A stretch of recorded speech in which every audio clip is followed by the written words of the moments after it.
أعوذ بالله السميع العليم من الشيطان الرجيم. بسم الله الرحمن الرحيم.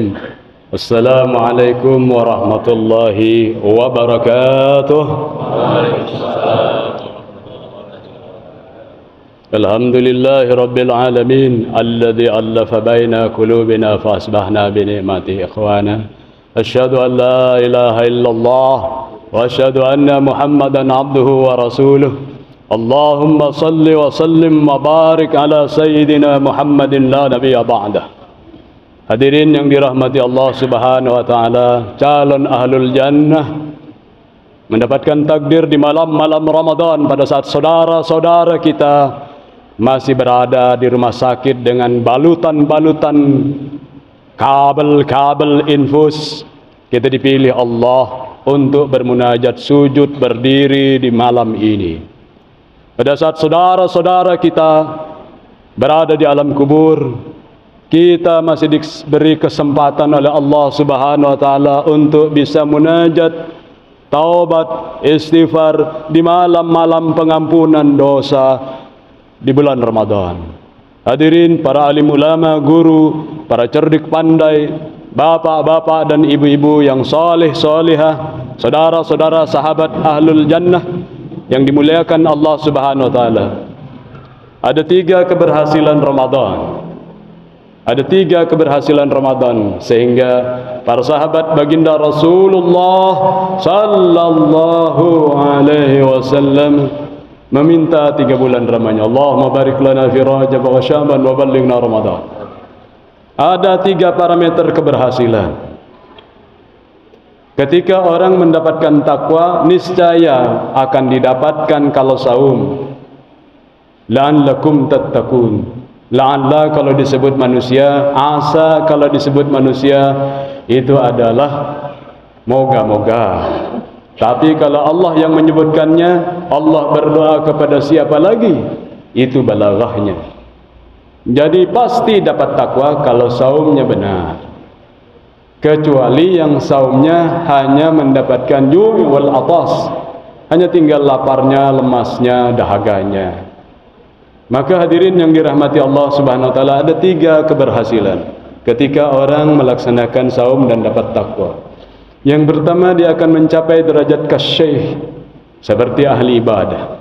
Yang kedua, dia akan mencapai derajat kal walid, dia lembut seperti orang tua. Yang ketiga, dia akan menjadi kal qaid, dia seperti panglima. Itulah kenapa kemudian sahabat-sahabat baginda Rasulullah sallallahu alaihi wasallam sangat produktif di dalam kehidupannya. Mereka menjadi ahlul ibadah yang paripurna. Mereka menjadi walid, menjadi orang tua yang lembut bersahaja, sangat mencintai keluarganya. Dan mereka menjadi qaid, menjadi panglima di mana-mana. Sehingga jihad dimenangkan di bulan Ramadan. Perang Badar dimenangkan oleh umat Islam karena kemampuan sebagai kal qaid, sebagai panglima. 17 Agustus kita juga kemenangan ini terjadi di bulan Ramadan pada saat Independence Day, kemerdekaan kita. Karena para ulama melatih itu semua. Maka hadirin yang dirahmati Allah Subhanahu wa taala, parameter pertama keberhasilan disebut kasyaih. Dia mampu menjadi ahli ibadah. Maka siapakah yang bisa mendapatkan seperti itu? Yang takwanya bersemayam di dalam dada. At-taqwa hahuna, takwa itu di dalam dada. Bersih dari yang lain, yang ada hanya takwa. Takwa ini rasa takut kepada Allah Subhanahu wa taala. Takut kalau dianggap ibadahnya salah. Takut kalau dianggap menyelingkuhi Allah di dalam kekuatan, kekayaan, kehormatan, maha perkasa. Takut dia kemudian minta tolong kepada Allah, kepada manusia sebelum minta tolong kepada Allah. Itu takwa. Ada rasa takut, ada khauf, rasa takut kepada Allah, baik di dalam keadaan sendirian atau berada di dalam dialog dialektika public speaking. Hadirin yang dirahmati Allah Subhanahu wa taala, maka orang yang seperti itu nanti dipanggil oleh Allah sebagai orang yang merapat kepada Allah Subhanahu wa taala.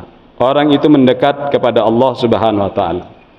Maka hadirin yang dirahmati Allah Subhanahu wa taala, ini disebut ibadi. Diklaim oleh Allah, ini hambaku. ini penyembahku, ini benar-benar suci bersih dadanya menyembahku. Wa idza sa'alaka ibadi anni fa inni qarib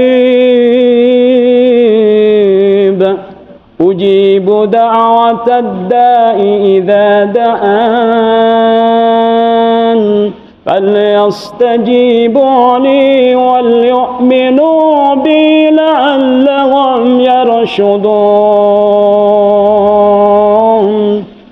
Shadaqallahul adzim. Jika hamba-hambaku ibadi itu bertanya kepadaku.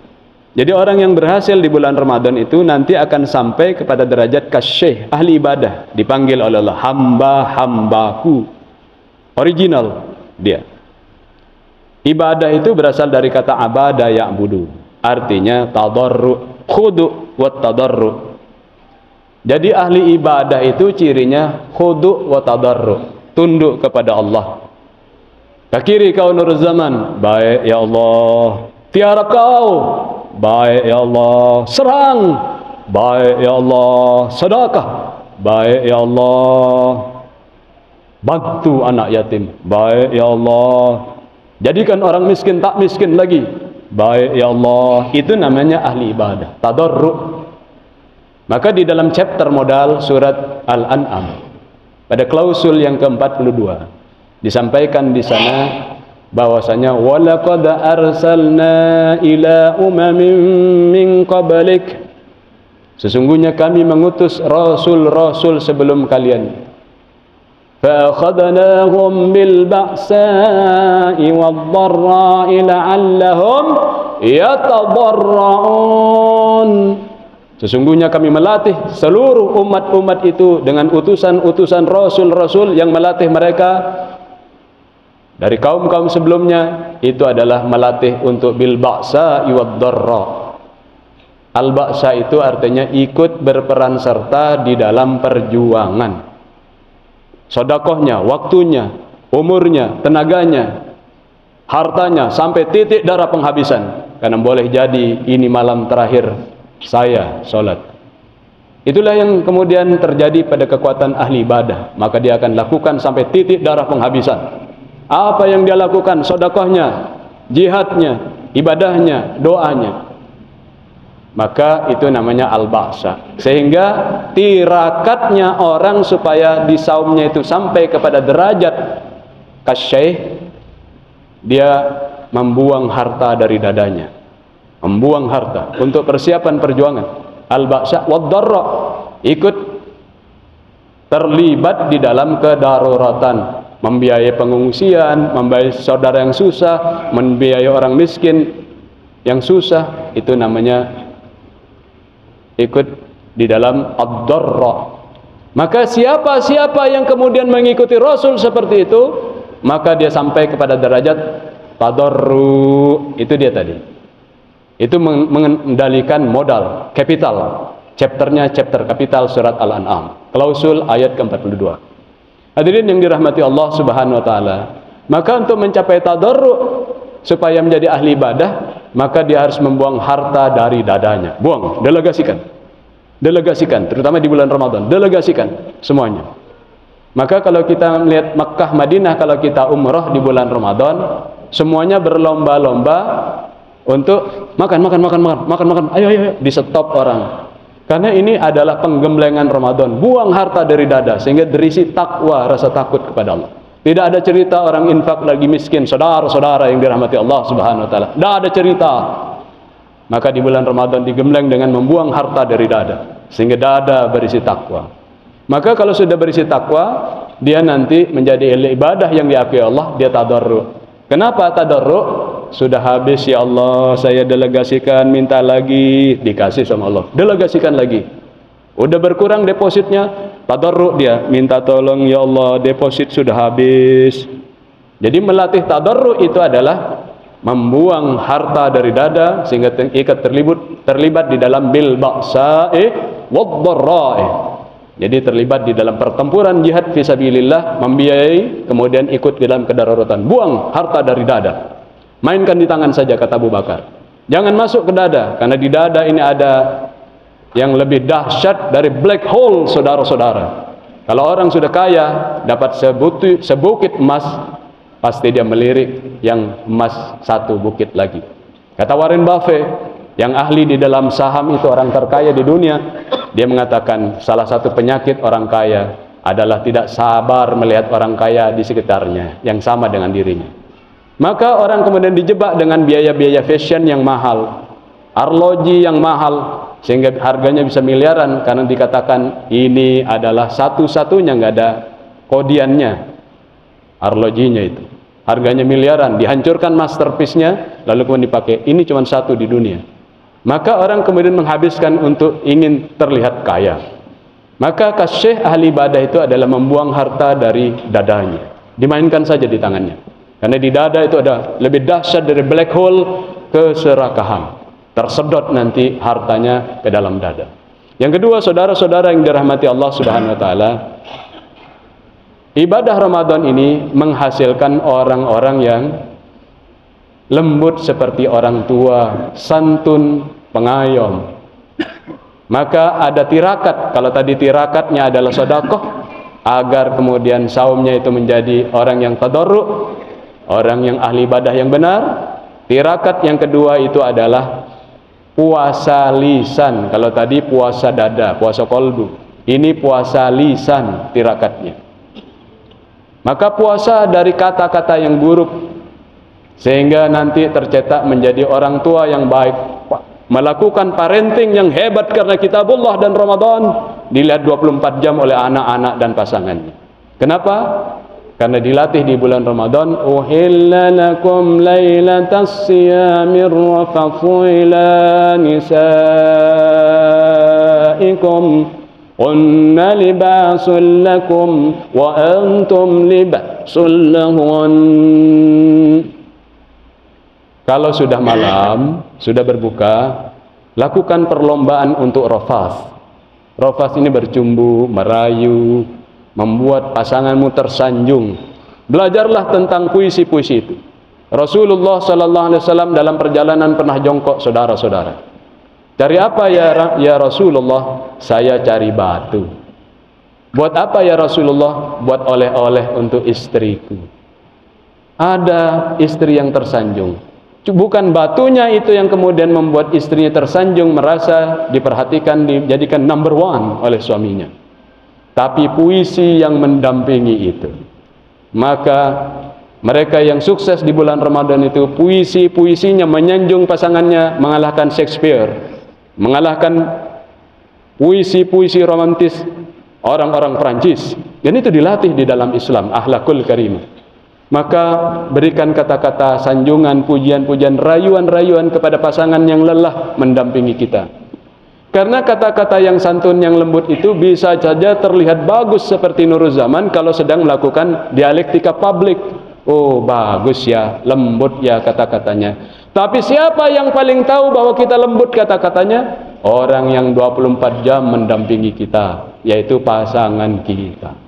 Kalau kita bisa asli mengatakan kata-kata yang lembut, merayu-rayu pasangan kita, pasti dia di tempat yang lain dia melakukannya tanpa beban, karena dia aslinya adalah santun kepada istrinya. Maka nanti istrinya akan menjaga dirinya. Hunna libasul lakum wa antum libasul lahun. Istri-istri ini nanti ketika tersanjung tidak akan dendam, dan dia kemudian akan santun lisannya menjaga kehormatan suaminya, menjadi pakaian terbaik. Aib-aib suaminya tidak diceritakan kepada anak buahnya, atasannya, kepada sepupu mertuanya, karena istri melihat kesantunan suami. Maka istri yang baik adalah yang tidak membongkar aib suaminya pada saat Ramadan, menjadi pakaian terbaik. Dan suami yang terbaik adalah menjaga aib istrinya, sehingga pasangan itu fastabiqul khairat, menjadi orang tua yang hebat karena saling mengatakan suamiku itu adalah the best. Istrinya mengatakan suamiku adalah the best. Suaminya mengatakan di depan siapapun, walaupun setiap orang ada aibnya, dia akan mengatakan my wife is the best. My lovely wife is the best. Ini dilatih oleh kitabullah dan berhasil di bulan Ramadan. Yang terakhir, kal qaid, maka akan terjadi kader-kader pemberani sampai titik darah penghabisan karena digembleng di bulan Ramadan, yaitu mereka tidak mau main-main makan harta orang. Tirakatnya adalah tirakat perut, puasa dia tidak akan mengambil. Wala ta'kulu amwalakum bil batil wa antum tudluna ilal hukam, dan jangan kalian makan yang batil-batil dan merayu menyogok hakim agar dapat properti orang. Litakulu nabil ithm, agar kalian makan menikmati harta orang, properti orang dengan dosa. Maka penggemblengan yang ketiga itu melatih menjadi panglima. Orang-orang akan menjadi panglima untuk membantu supaya tidak terjadi pencurian, korupsi dan kebohongan.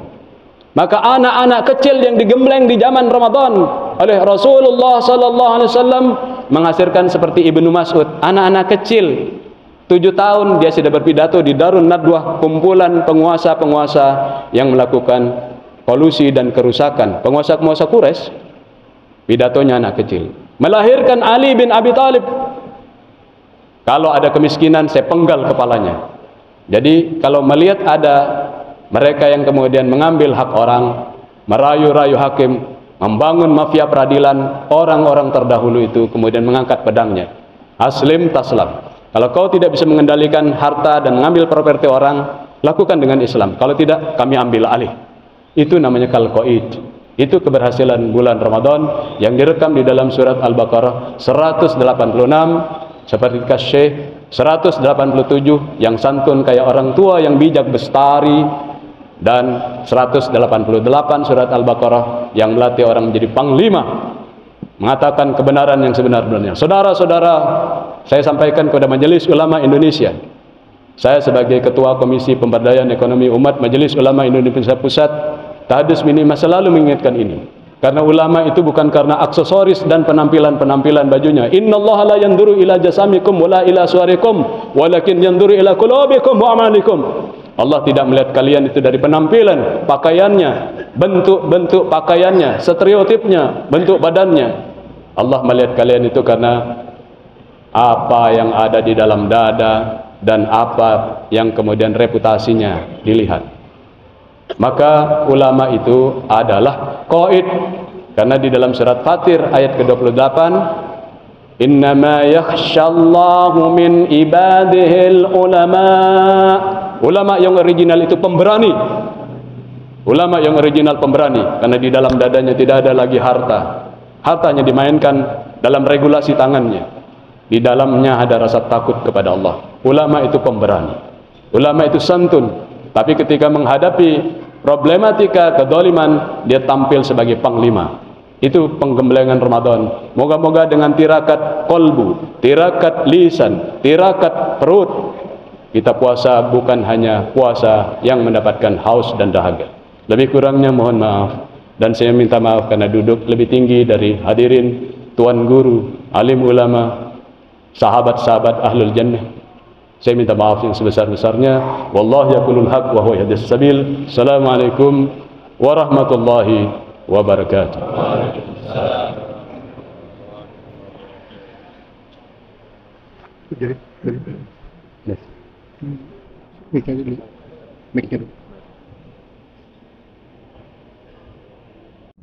Al Muslimun TV